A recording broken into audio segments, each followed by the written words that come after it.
Orbe Indiano, de David Bradin. Capítulo 4. El gran debate. Para la mayoría de los españoles, el título de propiedad del Nuevo Mundo era el donativo papal de 1493, cuando Alejandro VI cedió a los reyes católicos el dominio de las islas y las tierras del mar Océano, encargándoles la conversión de los habitantes de estas tierras recién descubiertas. El hecho de que esta donación se mencionara la reciente conquista de Granada como testimonio de los eminentes servicios de sus soberanos a la Iglesia solo fortaleció la convicción popular sobre la sanción y el propósito cristianos del Imperio de Ultramar. Sin embargo, en las universidades tal suposición pronto fue refutada y se puso en entredicho la conquista española y el Imperio de Indias. ¿Con qué derecho otorgaba el papado posesión a los reyes de Castilla sobre unos países ya habitados y gobernados por sus propios señores? ¿Eran tan deficientes en humanidad común los naturales del Nuevo Mundo que se justificaba la conquista armada antes de enviar siquiera misiones cristianas? Huelga decir que estas cuestiones pronto se enredaron con los espinosos problemas de la conducta frecuentemente criminal de los conquistadores. El efecto de las denuncias de Las Casas fue hacer dudar de la legitimidad misma del dominio español en América. Además, la promulgación de las nuevas leyes de 1492 no aquietó las conciencias cristianas ni sofocó la ambición de los conquistadores, por lo que los consejeros del emperador continuaron recibiendo memoriales y peticiones de ambos bandos en la disputa. Fue en este punto cuando Carlos V convocó a una junta compuesta de juristas e ideólogos para considerar la justicia de seguir haciendo conquistas en el Nuevo Mundo. De acuerdo con esta solicitud, se entablaron en Valladolid los célebres debates entre Juan Ginés de Sepúlveda y Bartolomé de las Casas en 1550-1551, ante un jurado compuesto principalmente por teólogos dominicos. La polémica entre el humanista y el fraile, ya iniciada antes de estas sesiones, constituyó un momento decisivo, no solo en la vida de ambos, sino en toda la controversia acerca de la conquista española de América. Sepúlveda no logró autorización de imprimir su célebre defensa de los conquistadores y en adelante padeció la crítica concertada de los dominicos. Asimismo, Las Casas fue llevado por los hábiles argumentos de su adversario a modificar sus abundantes materiales sobre los indios y a condicionar su defensa de la monarquía católica en el Nuevo Mundo. Además, en 1552, Las Casas publicó, sin licencia, 8 escritos, entre los cuales figuraba la brevísima relación de la destrucción de las Indias y el resumen hecho por Fray Domingo de Soto de los debates de Valladolid que de este modo llegaron al dominio público, aunque no tuvieran gran circulación. Aunque ninguno de los bandos de la disputa presentara argumentos que fuesen notablemente originales, sí es necesario trazar para comenzar sus antecedentes intelectuales antes de examinar los términos de su controversia. La primera defensa jurídica integral del Imperio Español en América fue propuesta por Juan López de Palacios Rubios, 1450-1524, juez y catedrático universitario, que fue convocado por el rey Fernando para que se presentara una opinión experta en una reunión de juristas y teólogos. convocada en Burgos en 1512 para considerar los cargos de injusticia y de explotación hechos por Fray Antonio de Montesinos. Con un doctorado en Derecho Canónico y no en Derecho Civil, Palacios Rubios decidió fundamentar su argumentación en principios derivados de teólogos escolásticos y canonistas medievales. Para empezar, citó la teoría ya forjada por John Mair, importante filósofo escolástico, catedrático de la Sorbona, quien había argüido que los naturales del Nuevo Mundo eran tan bárbaros que se les pedía clasificar como esclavos por naturaleza, y por tanto necesitados de corrección y del gobierno de hombres aptos para dar órdenes. La fuente de este argumento era la Política de Aristóteles, en que el filósofo griego declaraba que algunos hombres, por su falta de juicio y de educación, eran incapaces de un gobierno prudente, fuese de sí mismos o de sus vecinos. Era un caso de que la pasión superaba la razón y de que el cuerpo gobernaba el espíritu. Obviamente, niños y mujeres caían en esta categoría, pero también muchos de los campesinos y otros hombres cuyo intelecto estaba nublado por el diario trabajo manual. Pero Aristóteles ensanchó el concepto más aún, declarando que la mayoría de los bárbaros eran, asimismo, esclavos, ya que sus gobiernos solían basarse en el temor y la fuerza, y no en la sabiduría y la libertad que caracterizaban a la ciudad griega. El imperio persa de su época ofrecía un notable ejemplo de despotismo oriental. Estas doctrinas volvieron a surgir en la Edad Media y fueron invocadas en el influyente escrito De Regimine Principium, texto atribuido a Santo Tomás de Aquino, aunque en realidad fuese escrito por Ptolomeo de Luca. Así pues, los humanistas del siglo XVI encontraron atractivas estas ideas, especialmente el hincapié de la supremacía del espíritu sobre el cuerpo, citándolas para contrastar la libertad europea con la tiranía turca. Con toda justicia para los partidarios de Aristóteles, debe notarse que estos argumentos se emplearon para defender la jerarquía social y no la esclavitud en toda forma. Palacios Rubios insistió en que los indios eran hombres libres, de modo que, si aceptaban el gobierno español, no se les debería encarcelar ni esclavizar. Citó a Mair y Aristóteles para definir a los naturales del Nuevo Mundo como hombres incapaces de formar un gobierno ordenado, según los dictados de la razón natural y la libertad cristiana, ya que sus espíritus estaban ofuscados, o mejor dicho, gobernados por sus pasiones físicas. No contento con fundamentar su caso en la incapacidad natural de los indios, Palacios Rubios también defendió el donativo alejandrino como carta básica del Imperio Español en América.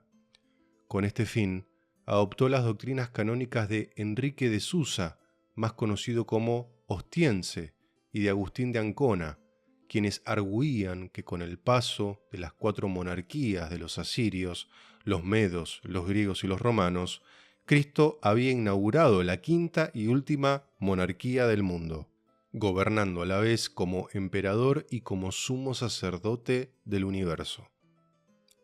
De ahí se seguía que el Papa, vicario de Cristo, ejercía autoridad espiritual sobre todo el mundo. Además, el advenimiento de Cristo había abrogado la dominación política de soberanos infieles, que así podían ser desposeídos de sus reinos para gobernar a sus súbditos, a la Iglesia cristiana. De hecho, por razón de su supremo dominio, potestad y jurisdicción, el Papa confería autoridad espiritual a los obispos y autoridad temporal al emperador y a otros reyes. Como vicario de Cristo, un papa había aclamado a Carlomagno como rey de Jerusalén y ahora otro papa otorgaba a los reyes católicos posesión de las Indias.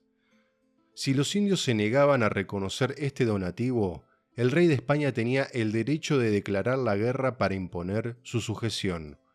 Asimismo, Una vez pacificados, el rey tenía derecho a exigir que pagaran tributo. Tal había sido la práctica de los romanos en su imperio, y tal era la carga invariable que pesaba sobre todos los pueblos conquistados. También fue Palacios Rubios quien aportó el texto del requerimiento, exhortación formal a los naturales del Nuevo Mundo para someterse al rey de España y abrazar la fe cristiana. Empleado por primera vez durante la expedición de Pedrarías al Darién, donde Oviedo tuvo el dudoso privilegio de leerlo en público ante los indios, que no le comprendían. Este documento era un cínico ejemplo de chicanería jurídica, que resultó fuente de diversión para su autor y para los conquistadores. En efecto, anunciaba que Dios, creador de los primeros hombres, había elegido a San Pedro y a sus sucesores de Roma como monarcas del mundo, superiores en autoridad a todos los príncipes de la tierra. Un papa posterior había conferido la posesión de los indios al rey de España. Por consiguiente, los indios recibían orden de reconocer su autoridad y quedar como súbditos libres, cristianos. Toda negativa o toda tardanza en aceptar estas demandas extrañaría la guerra instantánea, haciéndoles reos de muerte o de esclavización como rebeldes. Tal vez el rasgo más notable del requerimiento fuese la ausencia de toda referencia a Cristo, pues su lugar en el esquema teológico era ocupado por San Pedro y el papado. Que semejante texto pudiera ser enviado al Nuevo Mundo resulta un comentario suficiente sobre el implícito desdén de su autor a los indios y al Evangelio cristiano. A corto plazo no fueron tanto las aberraciones de la doctrina canónica cuanto los crímenes de los conquistadores los que atrajeron la condenación de religiosos y sabios en España. En aquellos años, la influencia de Erasmo se hallaba en la cumbre en la península, y sus discípulos españoles quedaron impresionados por sus críticas al ciclo de guerras dinásticas que azotaban la Europa de su época. Erasmo y Santo Tomás Moro cuestionaban el ideal mismo de la caballería medieval y la literatura popular que celebraba los hechos de armas como fuente de la principal gloria de los hombres, y en cambio describieron a las clases guerreras como ociosa carga que pesaba sobre la sociedad. En esta crítica del estado dinástico y la clase que lo mantenía, se basaron en los escritos de San Agustín. Hasta donde llega su deuda con el santo africano, queda revelado en las obras de Juan Luis Vives, humanista español de extracción judía, que fue amigo y protegido de ambos. En 1519 y 1521, Vives editó, para su publicación, La ciudad de Dios, añadiendo un comentario que llegaría a tener influencia y que siguió siendo reproducido hasta el siglo XVII. En sus notas a tal obra declaró: «El mundo está bañado en oleadas de sangre. Cuando uno mata a un hombre se le llama crimen, pero cuando muchos lo hacen se le llama virtud. Así, la grandeza del hecho, no el respeto a la inocencia, le deja libre de culpa».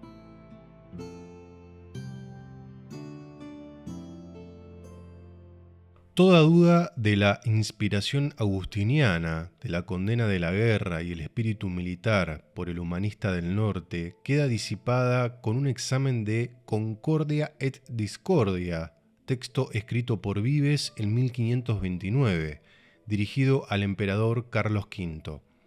En el auge del prestigio del monarca, cuando pareció que había sido elegido por Dios, dijo Vives, para algún designio grande y maravilloso.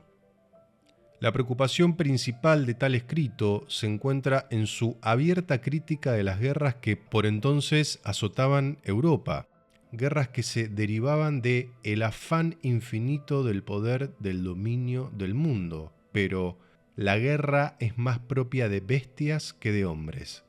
Citando repetidas veces a San Agustín, atribuyó el predominio de la guerra al orgullo o al amor propio, que motivaba la búsqueda de la gloria militar. Allí Alejandro y César figuraban con los recientes duques de Borgoña como archivillanos, cuyas invasiones habían causado miles de muertes. Tras la concentración en la guerra se encontraba todo el sistema de honor y de nobleza, con el orgullo y el linaje basados en antepasados que nunca habían desempeñado una profesión útil, siendo simples bandidos. Antes del surgimiento de las artes y las ciencias, los hombres concretaron el honor, la gloria y la fama en los crímenes de la guerra. Más aún, Vives extendió su crítica para que llegara a todos los simulacros de luchas, que, si en el antiguo mundo habían consistido en combates de gladiadores, en su propia época se manifestaban en las prácticas militares, los certámenes de poesía y oratoria, las disputas escolásticas. La vida clerical e intelectual se caracterizaba por el espíritu de conflicto y de dominación tanto como cualquier campo de batalla o arena política. Pese a presentar a San Agustín como su principal autoridad y a la sorprendente semejanza de su enfoque crítico a la ciudad terrenal, Vives ofreció un ideal totalmente distinto de la virtud positiva. Humanista por encima de todo, elogió a los héroes republicanos de Roma, que habían dedicado sus vidas al servicio de su patria, y trazó una clara distinción entre la actitud republicana y la del subsiguiente imperio, que se basó en la conquista territorial, la discordia y la corrupción. En contradicción con San Agustín, afirmó que la justicia es el vínculo de las sociedades humanas. La influencia de Cicerón y de Séneca también se manifestó en su elogio del sabio, caracterizado por su dominio de las pasiones, su intelecto apacible y sereno, y se refirió a la inteligencia del hombre sabio como una divinidad terrestre. Y también concluyó con una invocación a la unión de todas las naciones en su humanidad común, a todos los humanos como a ciudadanos de la misma patria. En suma, lo que revela el caso de Vives es que era posible invocar y citar los argumentos de San Agustín pese a abrazar una filosofía gobernante que fuera antiética al manantial del sistema teológico del santo. El estoicismo cristiano a menudo hizo eco a la crítica agustiniana de imperios y guerras, pero su ideal moral fue totalmente distinto. Evidentemente, no se necesitaba leer a San Agustín para encontrar palabras o razones que condenaran los excesos de los conquistadores. En una carta privada, escrita en 1534, el dominico Francisco de Vitoria, que encabezó el resurgimiento de la teología y la filosofía tomistas en la Universidad de Salamanca, expresó su horror ante las recientes noticias llegadas del Perú sobre la ejecución de Atahualpa, y exclamó: «Que se me hierva la sangre en el cuerpo en mentándomelas. No cabe duda de que fue la serie de informes llegados de las Indias, especialmente los que se derivaban de los mendicantes, lo que movió a Vitoria en 1539 a pronunciar su famosa Relectio de Indis, conferencia en que trató de aplicar sus doctrinas filosóficas a los problemas del Nuevo Mundo». Su punto de partida fue la célebre frase de Santo Tomás de Aquino de que la gracia no destruye la grandeza, sino que la completa. Esta proposición socavó eficazmente todo simple dualismo o contraste entre el mal pagano y la gracia cristiana, con la afirmación de que el evangelio cristiano completaba y perfeccionaba la virtud natural de la filosofía y las entidades políticas paganas. Pese al daño radical causado por la caída de Adán y el ulterior pecado, la naturaleza humana aún conservaba sus propios fines autónomos, guiada por la ley natural. Al fin y al cabo, el hombre había sido creado a imagen de Dios y pese al efecto del pecado conservaba todas las marcas de la mano de su creador. Además, con respecto a la autoridad política, Santo Tomás de Aquino había seguido y desarrollado a Aristóteles al identificar al hombre como animal social y político. definiendo así las asociaciones políticas a la vez como necesarias y buenas. La justicia y el imperio del derecho natural y positivo eran las características principales de la República, que existía para promover el bienestar común de sus miembros. Por contraste, la tiranía significaba un gobierno en que la conveniencia del gobernante, habitualmente lograda mediante la explotación de los súbditos, recibía lugar de honor, régimen generalmente asociado al ejército arbitrario del poder sin limitación de la ley. En suma, Santo Tomás de Aquino legó a Victoria un conjunto de conceptos que fácilmente podían adaptarse a los problemas de su época. Para comenzar, Victoria atacó la teoría de que los indios eran esclavos por naturaleza. Al observar que los informes empíricos enviados desde Perú y México atestiguaban que los naturales de aquellos países eran racionales, poseían propiedades y leyes y eran gobernados por monarcas debidamente constituidos. El hecho de que los reyes fueran idólatras no ofrecía ningún motivo para despojarlos de su autoridad. Había sido un error de John Wycliffe arguir que el pecado privaba a un príncipe del derecho de gobernar o de ser reconocido por cristianos como su señor. Por ello, los monarcas indios poseían un derecho natural a la propiedad y el dominio, que no era posible abrogar justamente, acusándolos de paganismo. Sea como fuere, todo lo que Aristóteles había querido decir al definir a algunos hombres como esclavos por naturaleza, era que necesitaban ser gobernados por otros. Su doctrina no ofrecía ninguna justificación al esclavizamiento. En segundo lugar, Victoria rechazó secamente la doctrina canónica de la monarquía universal del papado, tildándola de mal fundada. Siguiendo al teólogo dominico el cardenal Torquemada, declaró que Cristo nunca había afirmado su dominio temporal, pues su reinado no era de este mundo. ¿Con qué motivo podía su vicario, el Papa, reclamar jurisdicción sobre los reyes de este mundo? De hecho, no había una autoridad política universal en el mundo, solo una serie de estados autónomos, gobernado cada uno por sus propios monarcas legítimos. De ahí se seguía que el Papa no tenía derecho a disponer de reinos reales, y aún menos de ceder el dominio al reino de Castilla de pueblos que ya tenían sus propios gobernantes y que nunca habían oído hablar del Evangelio cristiano. En cuanto al llamado derecho de descubrimiento, ello solo podía aplicarse a tierras que estuviesen despobladas. En suma, el donativo papal no ofrecía motivos para la conquista armada del Nuevo Mundo, o, en realidad, de ningún imperio legítimo.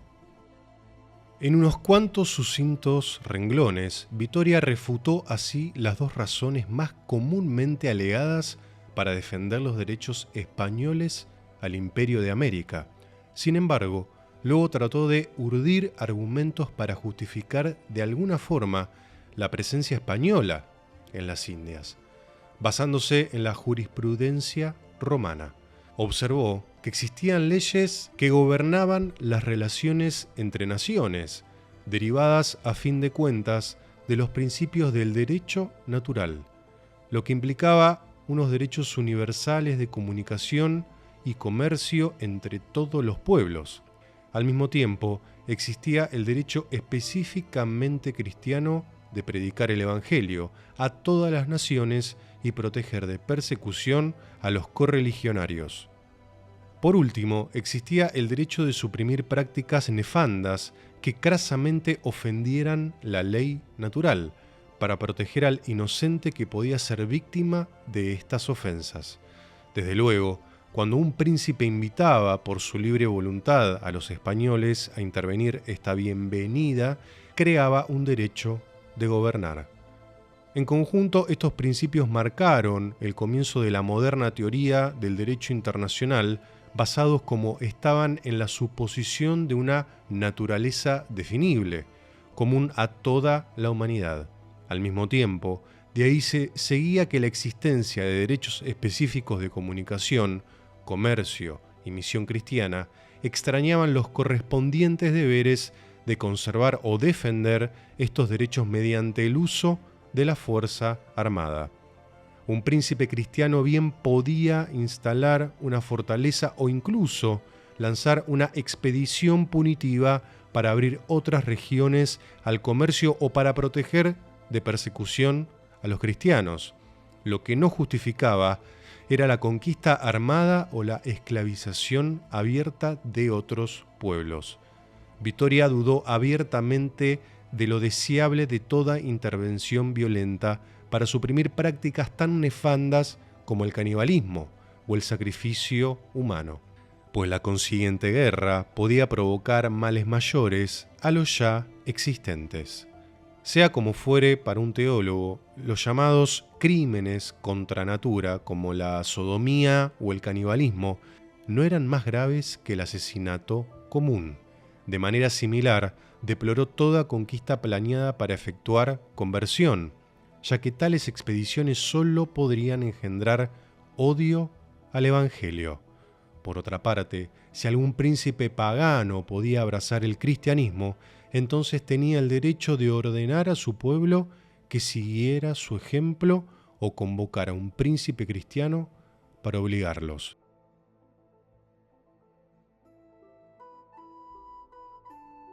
Al término de su conferencia, Vitoria cautelosamente volvió a abrir la puerta que parecía haber cerrado. Al reconocer que había motivos para sugerir que los indios en realidad no poseían tales leyes, instituciones políticas o un nivel de conocimiento suficiente para mantener una verdadera república. Por razón de sus bárbaras costumbres o de su deficiente educación, se asemejaban al campesinado europeo, pues parecían dejarse gobernar más por sus pasiones que por su razón, incapaces de discernir plenamente los dictados de la ley natural. Era dudoso que pudiesen defenderse del ataque de una potencia europea. En resumen, podía hacerse un argumento de que el rey de España nombrara gobernadores que fuesen protectores e instructores, enseñando a los indios a la vez la fe cristiana y las artes de la civilización. Se observará que, siguiendo esta línea de razonamiento, Vitoria desvió la discusión de las afirmaciones acerca de la naturaleza inherente de los indios hacia un debate sobre la calidad de su cultura y su sociedad. Más aún, como hombres racionales, suponíase que los indios tenían la capacidad innata de recibir evangelio y a la postre de constituir su propia república, corolario que implicaba que la justificación del gobierno español solo se aplicaría durante un número limitado de años. El desafío lanzado por Vitoria al argumento habitual en favor del Imperio Español en el Nuevo Mundo rápidamente tomó por asalto las universidades españolas, donde las facultades de teología estaban dominadas por sus discípulos dominicos. De hecho, el emperador Carlos V ordenó secamente a Vitoria que no volviese a hacer pronunciamiento en público, no autorizados en cuestiones de la política real. Pero la controversia pronto se intensificó después de llegar de las Indias Bartolomé de las Casas, más especialmente cuando presentó al emperador un volumen de la brevísima Relación, escrita para obtener una radical reforma del gobierno imperial. Fue en esta nueva coyuntura, en 1544, 2 años después de la promulgación de las nuevas leyes, cuando Juan Ginés de Sepúlveda, distinguido humanista y erudito de la lengua griega, decidió entrar en el debate. Sus credenciales eran impecables, educado en Bolonia, habiendo residido muchos años en Roma, donde Paolo Giovio figuró entre sus amigos. Ya había traducido varias obras de Aristóteles a un elegante latín renacentista. En 1536 había sido recompensado con el puesto de cronista imperial y después actuó como tutor del príncipe Felipe. Tampoco desconocía la controversia, pues había publicado un escrito en apoyo de su patrón, el cardenal Alberto Pío, atacando el pacifismo cristiano de Erasmo. En un diálogo intitulado Democrates Primus, trató de defender la esencial compatibilidad de la moral cristiana y el código guerrero, rechazando así la recién resucitada crítica agustiniana de los césares de este mundo. En cambio, arguyó que siempre que la causa fuera justa, la profesión de las armas y la busca de la gloria militar eran honorables y cristianas. En armonía con esta opinión, en otras partes había apremiado al emperador a lanzar su ejército contra los turcos y así conquistar el mayor imperio conocido en la historia. En suma, mientras que el Renacimiento del Norte, encabezado por Erasmo, Moro y Vives, podía haber poco provecho y menos honor en la guerra contemporánea, en contraste, los humanistas españoles como Sepúlveda y Gómara retornaron de Italia dispuestos a cantar las alabanzas de los grandes guerreros y reyes, sirviendo su elegante retórica a la causa de la expansión imperial. Lo que resulta difícil de evaluar es la influencia de Maquiavelo y de los humanistas italianos contra el continuo llamado del Código Caballeresco de la España del siglo XV. Cualquiera que fuese la fuente de los sentimientos de Sepúlveda, su sentido decididamente resultó inaceptable para muchos lectores. En el diálogo intitulado Democrates Secundus, escrito en 1544, posiblemente a instancias de Fernando de Valdés, arzobispo de Sevilla, inquisidor general y enconado enemigo de Erasmo y de sus discípulos españoles, Sepúlveda defendió la justicia de las conquistas de España y su imperio en el Nuevo Mundo, basándose principalmente en las obras de Oviedo, pero alentado también por una conversación celebrada con Hernán Cortés en la corte. Trató de reanimar el argumento de John Maynard y de Palacios Rubios, demostrando que los indios eran esclavos por naturaleza. Aparentemente sin conocer la contribución de Vitoria al debate, planteó el caso en términos contrastantes que fueron particularmente ofensivos, afirmando que estos bárbaros del Nuevo Mundo, en prudencia, ingenuo, virtud y humanidad, son tan inferiores a los españoles como los niños a los adultos y a las mujeres a los varones, habiendo entre ellos tanta diferencia como la que va de gentes fieras y crueles a gentes clementísimas, de los prodigiosamente intemperantes a los continentes y templados, y estoy por decir que de monos a hombres.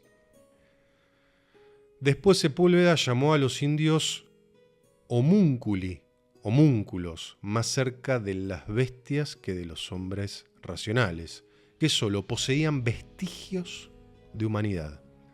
Donde Sepúlveda triunfó, por encima de Mer y de Vitoria, fue en su análisis de la sociedad indígena, pues su desdeñoso rechazo de la cultura aborigen no se basó simplemente en la aplicación de la frase de Aristóteles y en realidad en su apología publicada en Roma no empleó ese término. En cambio, Sepúlveda aplicó normas humanistas para evaluar a los indios.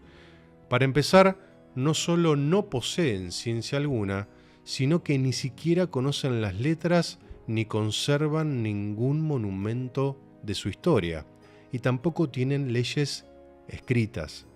En cuanto a las descripciones de las ciudades y los estados de la Nueva España y del Perú, todo lo que probaban era que los naturales eran en realidad hombres, no monos ni osos. Después de todo, las hormigas construyen ciudades y las arañas tejen redes, pero los indios carecían de toda noción de la propiedad privada y vivían sometidos a la autoridad arbitraria de sus gobernantes, que eran libres de disponer de sus vidas y tierras a su capricho. Así, en tanto que Pedro Mártir había considerado la comunidad de propiedades como un bien positivo que recordaba la Edad de Oro, por contraste, Sepúlveda definió la posesión original de la tierra como condición necesaria de una ciudadanía libre. Como todos los humanistas, definió el despotismo político como característica de los bárbaros, fuesen turcos o indios, definición derivada de la descripción hecha por Aristóteles del imperio persa. Si la radical incapacidad de los indios para constituir una sociedad gobernada por leyes justas y racionales era justificación suficiente para la conquista, era su adicción al vicio antinatural el que hacía de la subyugación un imperativo. Aquí, el familiar catálogo compilado por Oviedo apareció en toda su lamentable fuerza, presentando en primera línea incesto, sodomía, canibalismo y sacrificio humano. Todas estas ofensas a la ley natural eran un insulto a la humanidad y exigían el castigo más severo. En vez de buscar la gloria en guerras justas, los indios entablaban incontables guerras para satisfacer su insaciable apetito de carne humana, sacrificando víctimas inocentes a sus dioses. Tan feroz y salvaje era su sociedad que sólo una intervención armada podía suprimir sus vicios. Si iba a predicarse el evangelio cristiano y se iba a introducir algún grado de civilidad, entonces el primer paso inevitable era la conquista armada y la pacificación. Cualquier otro paso simplemente produciría martirios injustificados. Una vez más, en estas frases puede notarse la mano de Oviedo. Cimer y Palacios Rubios habían justificado la conquista por el doble motivo de la naturaleza de los indios y de la donación papal. Sepúlveda relegó la bula alejandrina a la condición de ley confirmatoria, ulterior y subordinada a los derechos ganados por el descubrimiento y la conquista. Tanto como Nebrija y Oviedo, Sepúlveda cantó las loas de su propia nación, declarando que las campañas del Gran Capitán y de Carlos V habían valido a los españoles una reputación de constancia, templanza y valor que les ponía por encima de sus vecinos europeos. Se maravilló ante la heroica audacia de Cortés y de sus hombres, que habían osado entablar batalla contra tales multitudes de indios. En realidad, la facilidad misma con que habían conquistado a los mexicanos demostraba de lo mucho que unos hombres aventajaban a otros en ingenio, fortaleza de ánimo y valor, y de que tales gentes son siervos por naturaleza. En su elogio a los conquistadores, Sepúlveda echó las bases sobre las cuales Gómara edificó su historia de la conquista de México. Huelga decir que los españoles llevaron con ellos el evangelio cristiano y las artes de la civilización, liderando así a los indios del salvajismo en que habían vivido. No obstante, en contraste con Vitoria y con sus discípulos dominicos, Sepúlveda no guardaba ninguna esperanza de que la naturaleza india fuese transformada por el gobierno español, pues trazó una distinción entre las formas de gobierno respectivamente apropiadas a hombres libres y a siervos, y comparó el cuerpo político colonial como una familia en que los españoles aparecían como hijos del rey y los indios como sus servidores. Estos últimos podían mejorar mucho por la domesticación, pero aún necesitaban ser gobernados por orden, y no mediante la libre observancia de la ley. Tal vez el rasgo más notable del diálogo de Sepúlveda fuese su carácter absolutamente secular, pues aunque intentara apoyar su argumento en citas de las Escrituras y de los padres de la Iglesia, citando la matanza de los amalecitas por Israel y la defensa de la fuerza hecha por San Agustín para obtener la sumisión de los donatistas, sin embargo, el meollo de su argumento consistió en el contraste trazado entre la servidumbre india y la virtud española.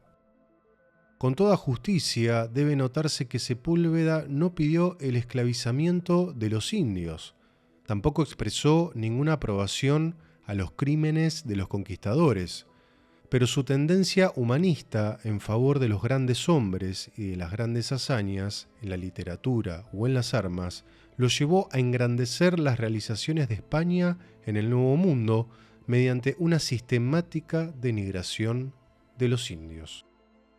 Huelga decir que los discípulos dominicos de Vitoria, Melchor Cano y Bartolomé Carranza de Miranda, que habían de juzgar si su diálogo debía recibir licencia de publicarse, recomendaron unánimemente su supresión.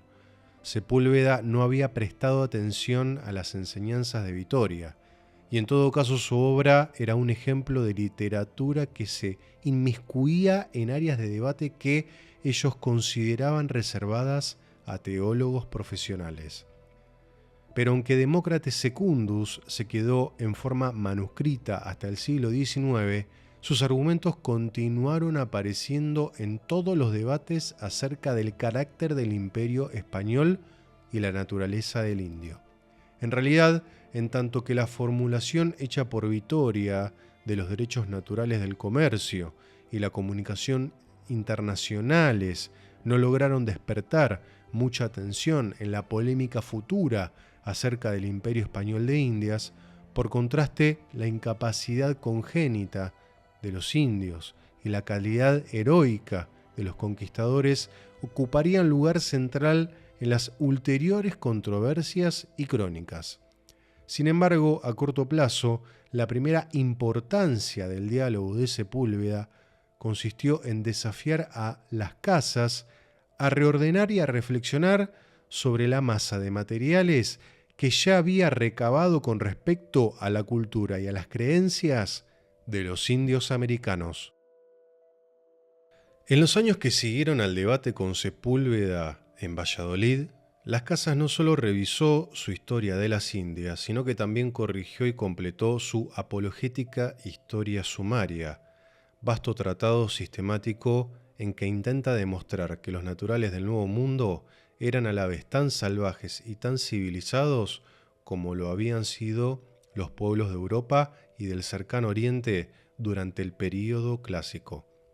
Su obra ha sido descrita, con razón, como el primer ejercicio conocido de etnografía comparada.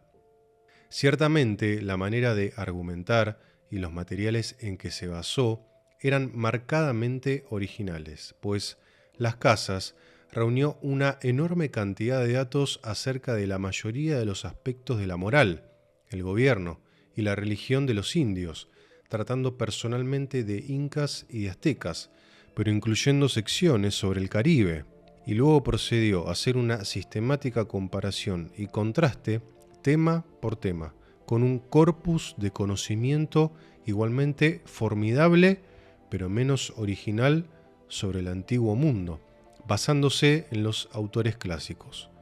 Se fundamentó en sus propias observaciones hechas en la Española y en la América Central, las investigaciones de los franciscanos en México e informes de los dominicos en el Perú. Complementado todo ello por las habituales fuentes impresas como las cartas de Cortés, Estetes sobre el Perú y los viajes de Cabeza de Vaca por la América del Norte. En todos los puntos, Las Casas se dedicó a definir, comparar y confrontar en tal forma que estableciera un marco de análisis que pudiese invocar para interpretar cualquier sociedad no cristiana. Con respecto al desarrollo de la cultura humana, hay que contarlo entre los ensayos más importantes antes de que Vico transformara el tema. Sensible a la amenaza del determinismo climático, Las Casas dedicó una larga introducción a hacer una descripción del clima y el terreno de la Española, que declaró más fértiles y propicios para el asentamiento humano que en ningún lugar de Europa, basándose en la tesis aristotélica de que el intelecto y el espíritu medraban mejor en climas cálidos que en climas fríos, y notando la afirmación de Hipócrates sobre la superioridad de Asia sobre Europa para el cultivo de las cosechas, definió las Américas como esencialmente una extensión de Asia.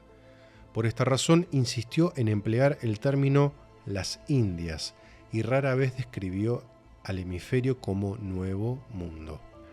Como la mayoría de sus contemporáneos, Las Casas aceptaba así el determinismo ambiental, Los cielos y las constelaciones suponíase que influían sobre la humanidad mediante la interrelación de los elementos vitales de agua, fuego, tierra y aire, que a su vez determinaban el carácter humano. En parte, la asiática dulzura del clima de las Indias era la que hacía que sus habitantes fuesen tan fácil presa para los guerreros europeos criados en climas menos benignos. También se seguía un aumento sin paralelo de la población, ya que ni temían entre sí guerras, no padecían hambre ni pestilencias, nacían y multiplicaban cada día infinitas gentes, que cada mujer casada tenía comúnmente 3 y 4 y 5 hijos. Ante la cuestión de la evolución cultural, Las Casas recurrió a Cicerón y a otros autores clásicos para hacer un esbozo de la historia natural de la humanidad, textos en que encontró una descripción de los primeros hombres que vivían dispersos en cavernas y bosques sin cultivos, sin morada fija o de hecho sin sociedad. Cada quien alzaba la mano contra su prójimo. Tal fue una etapa que llegó a su fin, en parte por la presión de la necesidad y la experiencia de las ventajas de la cooperación, señalando la verdad de la frase de Aristóteles, de que el hombre era un animal social. Pero también fue una etapa que condujo a la intervención del legislador sabio, como el rey Saturno en Italia, quien introdujo la Edad de Oro enseñando a los hombres artes de la paz como la agricultura y la ganadería. Pero Las Casas tomó entonces de Cicerón la afirmación de que los hombres de todas las naciones son esencialmente los mismos en naturaleza, y por ende arguyó que los naturales de las Indias habían pasado por una secuencia muy similar de desarrollo cultural en la que se observaba en el antiguo mundo. Todo linaje de los hombres es uno, escribió, lo que significaba que todos los hombres eran capaces de alcanzar casi la misma gama de conocimientos, habilidades y religiones. De hecho, después de la conquista de México, los indios pronto adquirieron muchas artesanías españolas y unos cuantos hasta aprendieron el latín. Y, lo que es más importante, Las Casas aplicó directamente la secuencia del desarrollo cultural que encontró en Cicerón, afirmando que si los aztecas y los incas se asemejaban a los romanos y los griegos, la mejor manera de comparar a las tribus de Norteamérica sería con los antiguos escitas, ya que aún merodeaban en ese primer estado rudo. Fue esta distinción trazada entre los pueblos del Caribe y de la Florida y las avanzadas sociedades de Perú y de México, la que dio a la apologética su fuerza analítica. Si las primeras secciones de la obra trataban principalmente de la española y sus habitantes, cuando Las Casas invocó la definición aristotélica de la ciudad, se concentró principalmente en los incas y los aztecas, con objeto de demostrar que sus sociedades poseían los 6 requisitos de una ciudad, a saber, agricultura, artesanos, guerreros, hombres ricos, religión organizada y gobierno legítimo. A este respecto, Las Casas se explayó hablando de las grandezas de Tenochtitlán y del palacio de Moctezuma, de la densidad de su población y de la actividad de su gran mercado, de la habilidad de sus artesanos, del dinamismo de sus comerciantes y de la enorme altura del templo de la Gran Pirámide, al que solo Egipto podía ofrecer rival. Asimismo, las terrazas regadas del Perú, los 2 grandes caminos que abarcaban todo el imperio inca, las fortalezas y almacenes de piedra y la organización social de Cusco eran descritas con cierto detalle. También el hincapié en el valor militar, con fieles descripciones de las órdenes mexicanas de guerreros similares a caballeros cristianos. En suma, Las Casas no tuvo grandes dificultades para demostrar que incas y aztecas cumplían con los primeros 4 requisitos de la verdadera ciudad o comunidad civil. Inevitablemente, el enfoque principal sería en la religión, cuyo análisis comprende casi la mitad del texto. Allí Las Casas empezó reafirmando la tesis, tomada de San Agustín y de Santo Tomás, en que todos los hombres, por virtud de la ley natural implantada en ellos por su Creador, intentaban naturalmente conocer y servir a Dios. Así todos los hombres poseen un oscuro sentido del único y verdadero Dios. Sin embargo, la corrupción de la naturaleza humana, ocasionada por el pecado original y la simple ignorancia, los impulsaban a la idolatría. Conscientes de la necesidad del culto y del sacrificio, se fijaban en fenómenos naturales, como el sol y las estrellas, como causa de su existencia. Luego, reyes y legisladores eran transformados en deidades. En esencia, la caída en la idolatría era un proceso natural derivado del desorden original del alma humana. Y sin embargo, la ignorancia y la depravación del hombre eran aprovechadas por el demonio y sus cohortes como oportunidad para pervertir activamente el deseo natural del hombre de propiciar a los cielos y honrar a los hombres sabios. Por consiguiente, los peores excesos del paganismo brotaban de una intervención diabólica, por cuanto al poder de los espíritus malignos para influir sobre el mundo material y moral. Las Casas citó a Malleus Maleficarum, la Biblia de la cacería de brujas, que por entonces estaba cobrando ímpetu en Europa. En adelante, Las Casas presentó una detallada comparación y un análisis del panteón de los dioses, clásicos e indios, y de la organización de los cultos religiosos en ambos sistemas. Todo ello con el propósito de demostrar que los aztecas y los incas poseían un sistema de creencias y de culto tan complejo como cualquiera que hubiese conocido el mundo antiguo. Con nuestro conocimiento de Las Casas, no resulta sorprendente descubrir que la comparación favoreció a los pueblos de México y del Perú. Esta conclusión se derivó en parte de las tendencias de sus fuentes, pues Las Casas se basó marcadamente en la Ciudad de Dios de San Agustín, que él escribió como aquella obra insigne y tan preclara de los libros, para guiarlo a través de su discusión y del paganismo clásico. Por contraste, se basó en informes de franciscanos y dominicos de su época sobre la religión indígena, escritos en un momento en que el optimismo de los misioneros aún era poderoso. El resultado fue una insistencia en la puerilidad de la mitología clásica y la obscenidad de su culto, en comparación con los rigurosos ayunos y plegarias de los sacerdotes indios.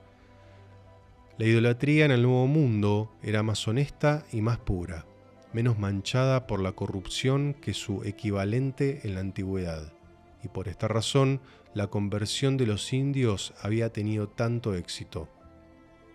En realidad, puesto que los indios del Caribe hicieron una virtual tabula rasa en materia de religión y los incas, con su culto al sol, estuvieron cerca del monoteísmo, entonces su conversión resultó relativamente fácil. Sin embargo, al mismo tiempo, Las Casas declaró que precisamente porque los indios mexicanos sobrepasaban a todas las otras naciones en su obsesión por la idolatría y el culto de sus deidades, una vez convertidos, serían los mejores cristianos del mundo. La audacia del enfoque de Las Casas a la religión india puede observarse con todo su atrevimiento en su discusión de la espinosa cuestión de los sacrificios humanos y el concomitante canibalismo, práctica descubierta en muchas sociedades americanas, pero prevaleciente en México. Una vez más, se hacía una comparación con el mundo antiguo, ya que la mayor parte de los pueblos de aquella época, sin excluir a los judíos y españoles, en ciertos tiempos habían sido culpables de tal delito. La intervención diabólica figuraba como posible causa del error y el pecado humano. No obstante, sin contentarse, Las Casas, con la simple exoneración por comparación, retomaba a la afirmación central de que todos los hombres buscaban naturalmente conocer y servir al único y verdadero Dios, y que expresaban su culto y servicio ofreciendo sacrificios. De ahí se seguía que los sacrificios, cualquiera que fuese la deidad a la que pretendían propiciar, encarnaban el deseo del hombre de servir al Todopoderoso, y cuanto más dedicados estuviesen los hombres a la causa de la religión, más válidas serían sus ofrendas. ¿Y qué cosa poseía el hombre más válida que la vida misma? El sacrificio humano era, por ello, la más alta expresión del deseo humano de servir a Dios. En ausencia de todo conocimiento del derecho positivo, fuese divino o civil, el sacrificio humano era una práctica natural y a la vez racional. Había aquí en realidad un argumento con que escandalizar a los indoctos y confundir a Sepúlveda.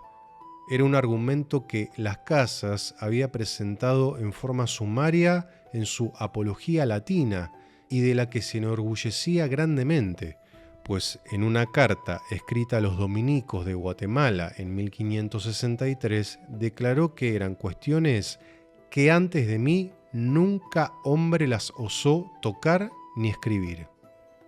El tratado continúa con un seminal análisis del gobierno indígena y su moral social. Una vez más, se nos ofrece un contraste entre la laxitud y la frecuente obscenidad de los antiguos con respecto al matrimonio, y el austero código aplicado por aztecas y por incas.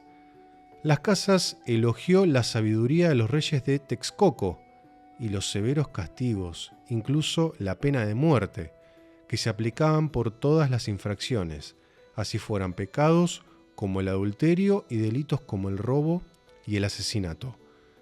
Citando materiales aportados por Fray Andrés de Olmos, misionero franciscano, Las Casas ofreció ejemplos de las admirables homilías morales pronunciadas por los padres y tutores indios a sus hijos. Lo estricto de su educación sobrepasaba todo lo que se conociera en el mundo antiguo. En suma, los reinos mexicanos eran gobernados de acuerdo con los dictados de la ley natural y sus reyes administraban una justicia demostrable, sin la cual, declara Las Casas, no podría existir una verdadera república. Aún más impresionantes eran las realizaciones de los incas. Allí el emperador Pachacuti figuraba como monarca cuya preocupación por el bienestar de sus súbditos no solo contrastaba con las depredaciones que acompañaron las conquistas romanas, sino que hasta ofrecían una lección a los reyes católicos. La agricultura había sido mejorada y mediante el riego, y el producto se almacenaban en depósitos regionales y era periódicamente distribuido entre la población. Tanto preocupaba a este monarca la atención a los ancianos, los enfermos y los pobres, que había introducido las comidas comunales en la plaza principal de cada pueblo, medida de caridad social que superaba con mucho todo lo que se conociera en la Europa cristiana.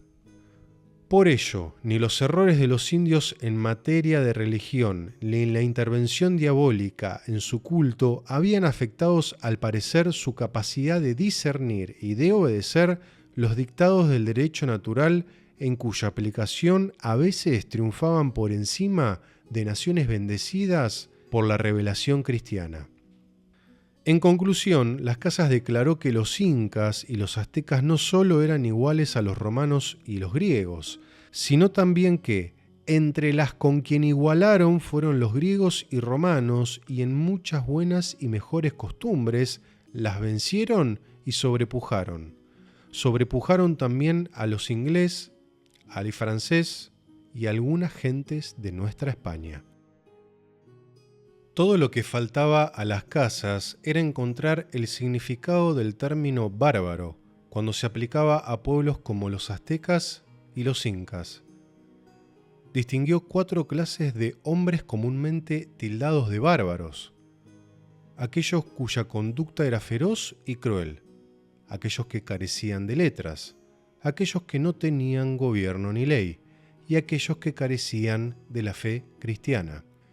Obviamente todas las sociedades y hasta países cristianos poseían miembros que pertenecían a las dos primeras clases de bárbaros, pues comprendían a todos los hombres burdamente deficientes en moral o conocimiento. Entre los indios, los mexicanos parecían haber tenido algo parecido a un libro o un programa, obvio defecto ya que la ausencia de constancias escritas impedía cierto relato y transmisión de la historia y las leyes. Sin embargo, él ya había mostrado la calidad de su justicia y su moral. De ahí se seguía que la única verdadera razón para llamar bárbaros a los indios era su ignorancia del cristianismo, condición que compartían con los moros y los turcos, cuyos estados estaban sumamente organizados. Pero en tanto que los musulmanes entablaban enconadas guerras contra la cristiandad, los indios habían recibido con los brazos abiertos la prédica del Evangelio. En cuanto al concepto de Sepúlveda, que los indios como esclavos por naturaleza, no valía la pena discutirlo, como no fuese como descripción de aquellos de cualquier sociedad cuyo carácter les hacía más aptos para servir que para mandar.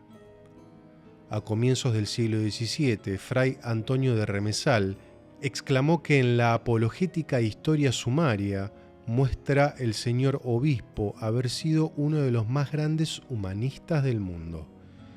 Esta no es una caracterización que se le ocurra a cualquiera con respecto a las casas. El estilo y la forma de su obra muestran poca de la controlada perspectiva o elegancia que solemos atribuir al humanismo del Renacimiento. Sus fuentes son tan poco patrísticas o medievales como clásicas. San Agustín es una influencia tan poderosa como Santo Tomás o Aristóteles, y sin embargo, en esencia, había poco que fuera escolástico en su método o su propósito, pues lo que encontramos en la apologética es una obsesión por los hechos, por recabar datos acerca de la religión, moral, política y ley, sometido todo ello a cotejo y comparación.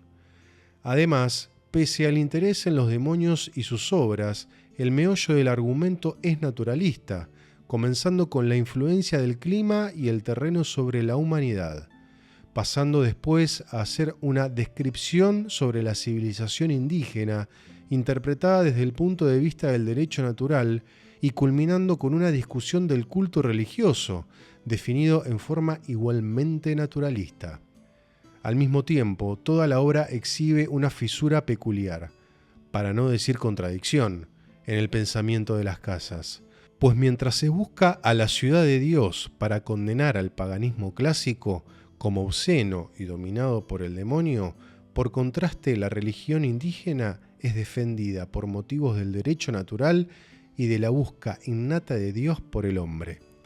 La premisa subyacente en que se basa toda la obra se derivaba de la insistencia de Cicerón en la naturaleza común y la evolución de toda la humanidad y en el dogma cristiano que todos los hombres son hijos de Adán, creados a imagen de Dios.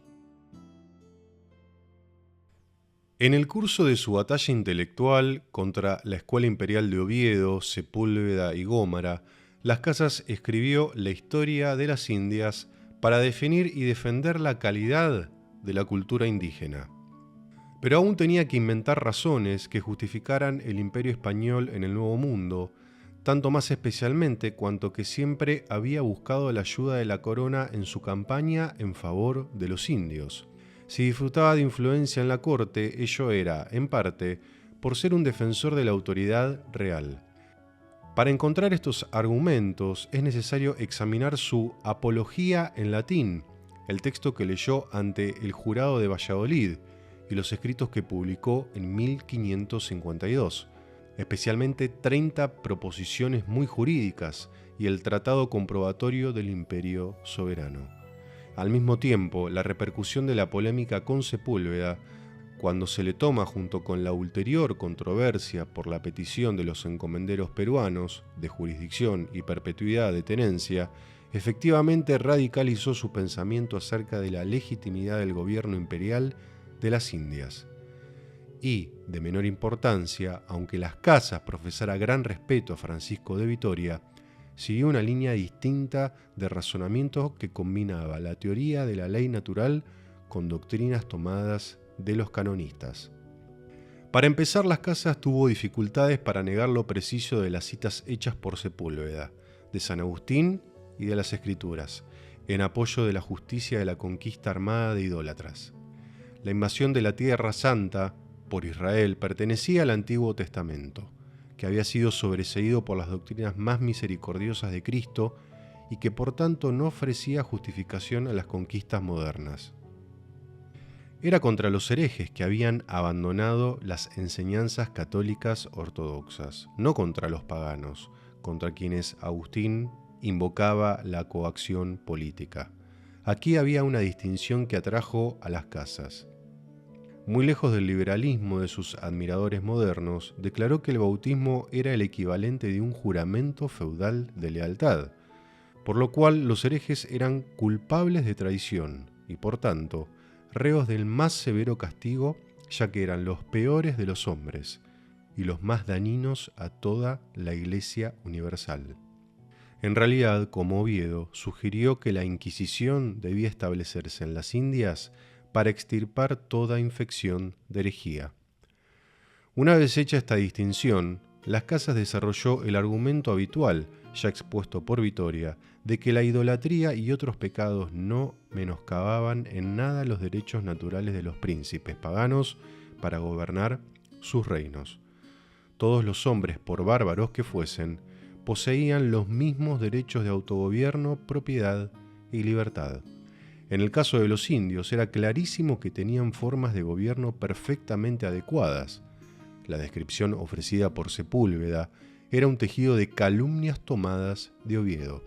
Era un positivo insulto al Todopoderoso, que lindaba con la blasfemia. Sugerir que él hubiese poblado todo un hemisferio con hombres tan brutales e incapaces como los que definía Sepúlveda. Aún así, los crímenes de que informaba Oviedo fueran en parte ciertos, lo cual negaba Las Casas, toda intervención armada provocaría más pecado y más destrucción que las ofensas que trataba de eliminar. Asimismo, la prédica del Evangelio a punta de espada era una herejía digna de Mahoma. Tal como lo era los indios, consideraba a los conquistadores más como agentes del diablo que de Cristo. Teniendo cuidado de evitar toda confusión entre el caso de los indios y el del Islam, Las Casas exceptó expresamente a moros y árabes de la regla general del derecho del infiel al autogobierno, ya que desde el principio habían invadido tierras ocupadas por los cristianos. Como declarados enemigos de la fe, toda guerra contra ellos era justificada y en cualquier momento podían ser privados con justicia de sus tierras. El principio de cruzada quedaba así entusiásticamente sostenido. Asimismo, Las Casas afirmó que un príncipe tenía el derecho de determinar la religión de sus súbditos, por lo que cualquier gobernante indígena podía exigir que su pueblo abrazara el cristianismo. En armonía con este principio citó los ejemplos de los emperadores romanos Constantino y Teodosio, quienes primero proclamaron el cristianismo como religión del imperio y luego decretaron el cierre de todos los templos paganos. Por ello, si Las Casas tildó de injustas todas las guerras de conquista dirigidas contra los indios americanos y como tiránico al gobierno consiguiente, ¿cómo pudo justificar el imperio de España en el Nuevo Mundo? La única posible fuente de legitimidad política, arguyó, era el donativo papal de 1493. Teniendo cuidado de rechazar la extremista doctrina canónica de Ostiense y de Palacios Rubios, a la que describió como casi herética, de que el Papa como vicario de Cristo poseía dominio temporal sobre todos los reinos de la tierra, cristianos e infieles por igual. Las Casas siguió a Victoria, definiendo la autoridad papal como espiritual y por ello impotente para despojar a los príncipes infieles de sus reinos. Sin embargo, arguyó que como vicario de Cristo, el Papa tenía por parroquia el mundo entero y era responsable de predicar el Evangelio a todas las naciones. Por ello, el Papa poseía una autoridad espiritual voluntaria sobre todos los hombres. Y en búsqueda de ese gran fin, la conversión de todas las naciones a la fe cristiana, el Papa podía suspender toda autoridad temporal que presentara un obstáculo a la misión cristiana y, por extensión, podía dar poderes a los reyes cristianos para proteger y fomentar esa misión. Pero esta suspensión de la autoridad de los monarcas infieles estaba limitada al grado necesario para asegurar la conversión pacífica de sus súbditos. En suma, introduciendo al papado como mediador y juez universal, Las Casas trató de guardar el equilibrio entre los derechos positivos de la misión cristiana universal y el derecho natural de todos los reinos a mantener su independencia. Si de esta manera Las Casas reinsertó el donativo papal como constancia de la soberanía española en el Nuevo Mundo, le costó trabajo circunscribir la naturaleza de dicha autoridad. Era, declaró, esencialmente modal, lo que es decir, condicional y no absoluta. Su validez dependía de que se cumplieran los términos del donativo. El propósito espiritual y la razón de ser del imperio era la conversión de los habitantes naturales, propósito al que debían subordinarse todos los afanes temporales. Además, como arguyó en otra parte, la bula alejandrina constituía una autorización para incursiones armadas.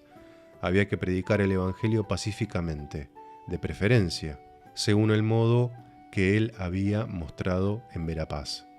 Y, de no menor importancia, había que respetar y mantener la actividad política de los señores indios. Había que predicar el evangelio con su cooperación y acuerdo.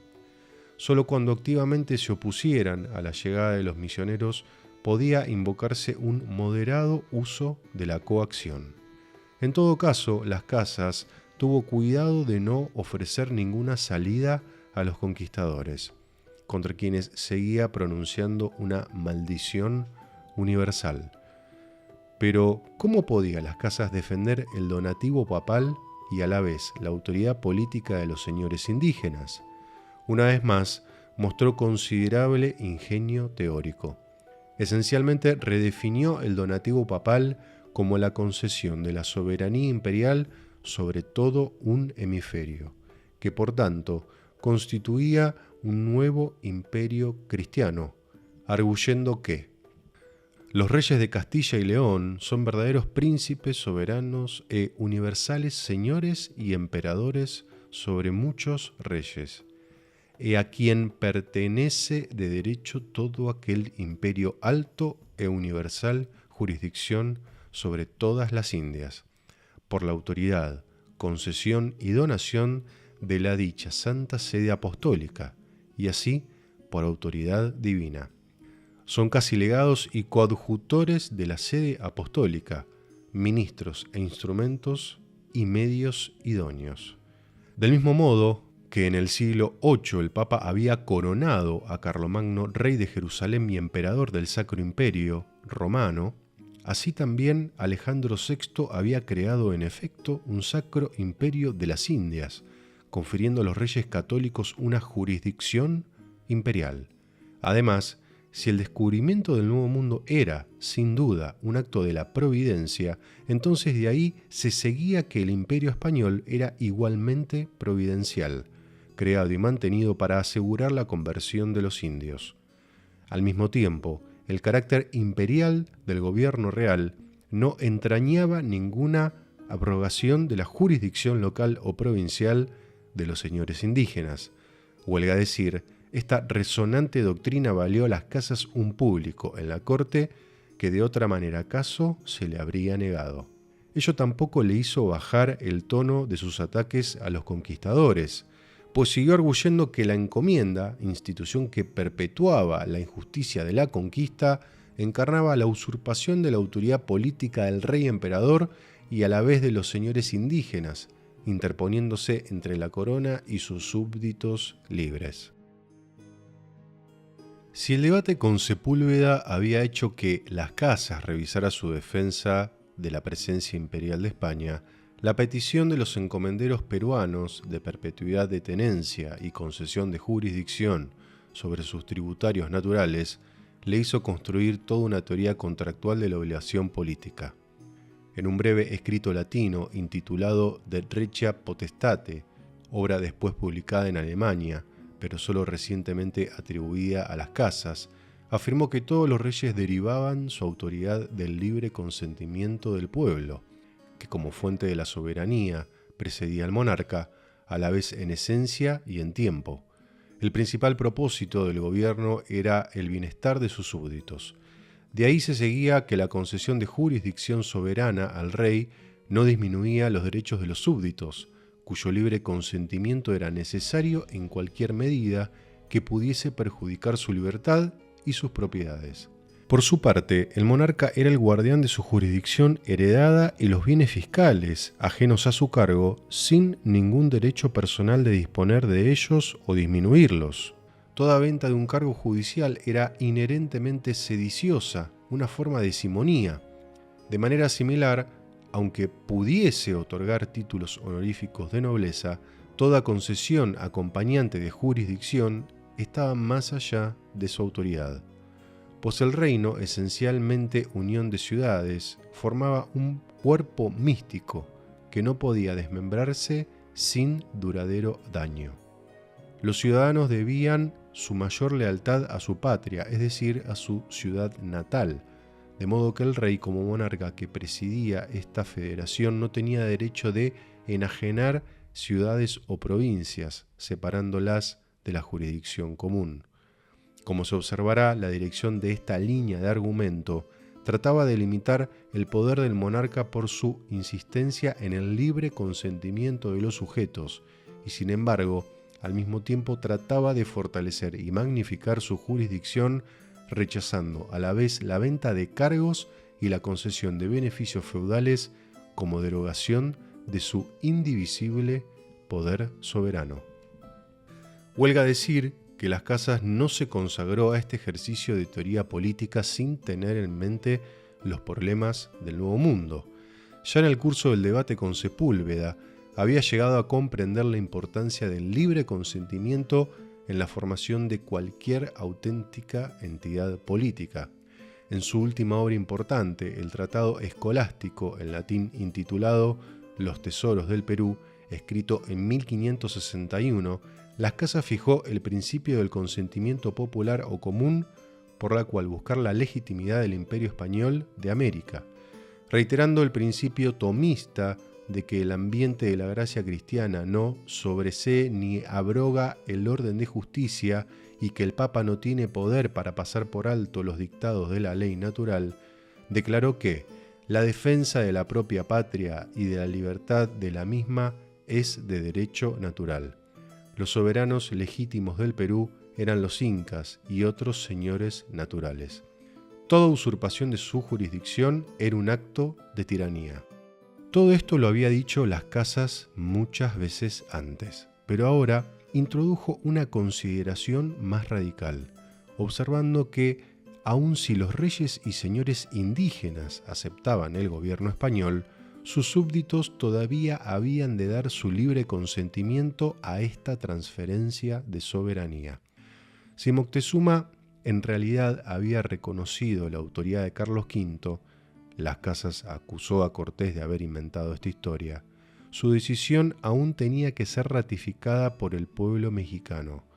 Ningún rey podía enajenar su reino sin consulta. En realidad, en tiempos anteriores, el ascenso de reyes a la elección de obispos requerían el consentimiento popular. Más aún, mientras que en tratados anteriores Las Casas había argüido que una vez bautizados los indios quedaban convertidos en súbditos del rey de España y por tanto eran culpables de rebelión si se oponían a sus decretos, ahora, al final de su vida, declaró que los indios, aun si ya eran cristianos, podían resistir con derecho toda toma de su propiedad o pérdida de su libertad. De ahí se seguía que la donación papal de la soberanía imperial sobre el Nuevo Mundo a los reyes católicos dependía, a su vez, del libre consentimiento y el consenso de los pueblos naturales de América. Y sin embargo, en realidad las Indias habían sido conquistadas por la violencia y seguían gobernadas con violencia. En ningún punto se había dado oportunidad a los reyes aborígenes o a sus súbditos de ofrecer su libre consentimiento. Los conquistadores eran tiranos y el imperio que habían creado era de un despotismo sin paliativos.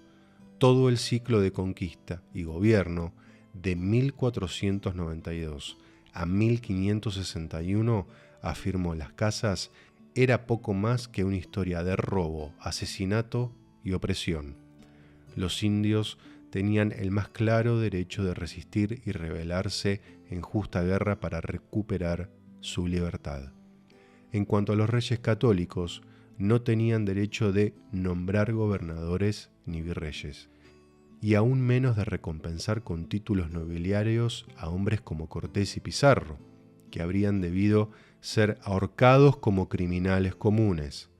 El único curso de acción justo sería devolver a los indios todas las propiedades y las tierras que se les habían arrebatado y reinstalar a los incas como monarcas legítimos del Perú. Sin justicia y consentimiento no podía existir ninguna república verdadera. Las condiciones del donativo papal nunca se habían cumplido, y por ello los reyes católicos no gozaban de una auténtica posesión jurídica de las Indias. En esta última y desesperada conclusión, Las Casas abandonó su dependencia de la corona para corregir los excesos de los conquistadores, y por fin puso en entredicho la legitimidad misma del régimen imperial, que hasta entonces había constantemente defendido. Descubrir las fuentes del pensamiento de Las Casas en estos últimos años no es fácil, sobre todo porque especialmente en esta ocasión fue culpable de citar gran número de autoridades de los pocos tratados que en realidad había leído. Obviamente, al definir como tiranos a los conquistadores, continuó dependiendo de la política y la ética de Aristóteles y de Recimine Principium, pero también se había dedicado al tratado sobre la tiranía escrito por Bartolo de Sassoferrato y al estudio de los beneficios feudales publicados por Baldo de Ubaldis. Estos juristas italianos habían tratado de justificar la independencia de las ciudades-estados del norte ante la autoridad de los emperadores alemanes y de condenar la toma del poder por los tiranos. Enseñaban que ningún rey tenía el derecho de enajenar ninguna parte de su reino o jurisdicción, y que para legitimar todo gobierno se requería el libre consentimiento de sus súbditos.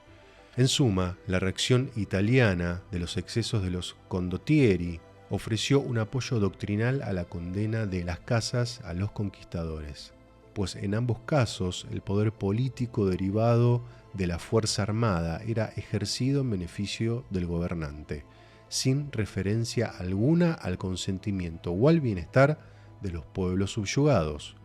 Tanto como en su defensa del justo gobierno de incas y de aztecas, también en su caracterización del Imperio español, Las Casas se basó en la jurisprudencia europea y en la filosofía tomista para establecer los derechos de los naturales del Nuevo Mundo. Al mismo tiempo, debe notarse que en el uso contemporáneo de la época, el término tirano se empleaba no muy precisamente para describir a los jefes de rebeliones contra la corona. Cuando Oviedo llamó tirano a Gonzalo Pizarro, mencionó su usurpación de la autoridad real y no algún acto de mal gobierno.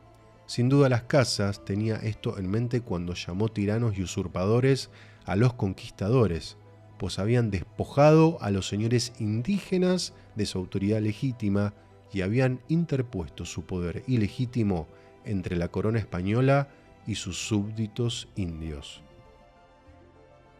La profética violencia con que Las Casas atacó a los conquistadores se derivó de otras fuentes, aparte de sus lecturas de jurisprudencia italiana, en tanto que Sepúlveda y Gómara se habían unido para alabar a Cortés como otro César. El dominico condenó rotundamente toda busca de la gloria militar, como expresión del afán de dominio del hombre, el principio motor de la ciudad terrenal. Con evidente fruición, citó la anécdota de San Agustín en que trata la conversación entre Alejandro Magno y un pirata capturado, en que el corsario afirmó que la única diferencia entre él mismo y el rey era la escala de sus depredaciones. Además, aceptó la condena del Imperio Romano por el santo africano, rechazando el elogio de Sepúlveda a la misión civilizadora de tal estado con la afirmación de que el Imperio Romano no surgió por medio de la justicia, sino que fue adquirido por la tiranía y la violencia. Si Dios le había permitido medrar y perseverar, era porque a menudo él se valía de tiranos como Ciro y Sennacherib para cumplir sus designios providenciales. Al comienzo mismo de su carrera pública de fraile dominico en 1531, Las Casas había citado repetidas veces la ciudad de Dios en apoyo de sus ataques a los conquistadores. La importancia de tal fuente debe quedar en claro si leemos sus renglones más reveladores. Sin la justicia que son los reinos, sino unos grandes latrocinios, porque aún los mismos latrocinios, ¿qué son sino unos pequeños reinos? Porque también esta es una junta de hombres, gobiérnase por su caudillo y príncipe, está entre sí unida con el pacto de la compañía y la premia la reparte, conforme a las leyes y condiciones que entre sí pusieron. Este mal, cuando viene a crecer con el concurso de gente perdida, tanto que tenga lugares, funde asientos, ocupe ciudades y sujete pueblos, toma otro nombre más ilustre, llamándose reinos, el cual se le queda ya al descubierto no la codicia que ha dejado, sino la libertad, sin miedo de las leyes que se le ha añadido. Aquí, en un pasaje escrito 1000 años antes del descubrimiento de América, encontramos una definición bastante precisa de las compañías libres que invadieron el Nuevo Mundo. En realidad, si buscamos una traducción española de la Ciudad de Dios, encontraremos palabras muy similares, ya que el término de jefe se volvió caudillo y el pacto de asociación se volvió compañía. Más aún, dado que Las Casas probablemente utilizó la edición que llevaba los comentarios de Luis Vives, habrá leído la nota anexada a este pasaje, la cual declaraba que luchar es algo que no corresponde a un hombre bueno ni a ladrones, y ni siquiera a hombres en general, sino que es una furia bestial. Si un hombre mata a otro, se le llama asesino, pero cuando muchos se unen para matar en guerra, se les llama virtuosos. Mediante estas notas de Vives, Las Casas se familiarizó con el despliegue de argumentos tomados de San Agustín por los humanistas erasmianos, para poner en entredicho todo el espíritu militar de la Europa de su época y de su clase gobernante. Afirmar la subyacente tendencia agustiniana en el pensamiento de Las Casas no es negar su duradera deuda con Santo Tomás, Aristóteles y la tradición del derecho natural. En este contexto resulta significativo que aceptara la frase de Cicerón de que la justicia era el fundamento de toda república, frase que fue rechazada por San Agustín, quien prefirió subrayar la unión de voluntades en base de un fin acordado.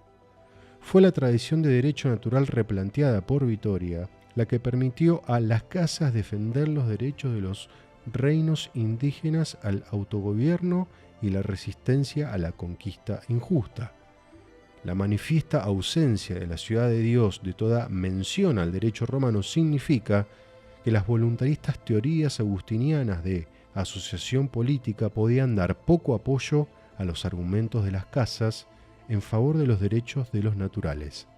En cambio, lo que tomó del santo africano fue una condenación de la conquista armada, condenación tan radical que puso en entredicho la legitimidad de todo gobierno que se basara en tales fundamentos. Su insistencia misma en la supremacía de los intereses espirituales sobre los intereses temporales en el descubrimiento del Nuevo Mundo le llevó a definir el donativo papal como escritura de propiedad del imperio y luego a invocar sanciones sacramentales para reformar los abusos seculares. En la práctica, su radical rechazo de unos 60 años de asentamiento y gobierno de ultramar se derivó de principios cristianos muy apartados del temperamento esencialmente acomodaticio de la teoría política tomista, llevándole un último recurso a favorecer el sueño de una restitución de la autoridad de los indios o, en realidad, de fortalecer el poder de la monarquía absoluta por encima de los conquistadores y sus descendientes. Importantísima fue la influencia de las casas sobre el surgimiento de una tradición política en la América española.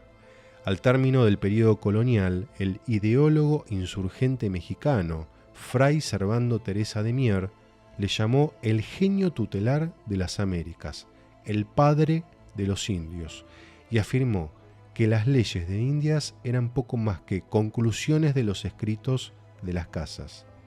Aunque sus principales obras no se publicaron hasta el siglo XIX, fragmentos considerables fueron calladamente incorporados a crónicas posteriores y por este medio gozaron de gran circulación.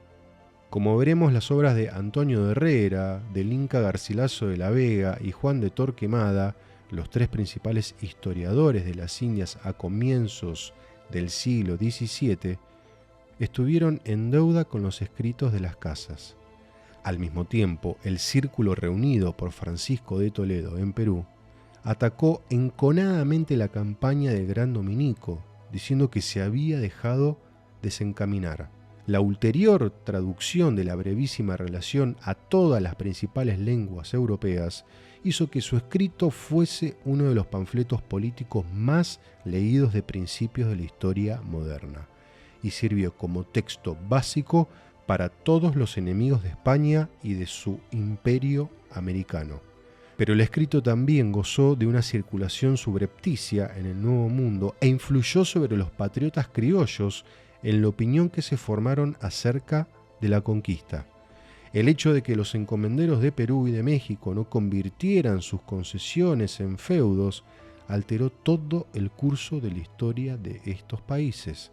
El legado de las casas, tanto en el establecimiento real del gobierno imperial del Nuevo Mundo, como en la ulterior interpretación de la historia de la conquista, fue, como vemos, omnipresente y duradero. En una u otra forma, cada generación de americanos españoles hubo de enfrentarse a las implicaciones de aquella misión profética.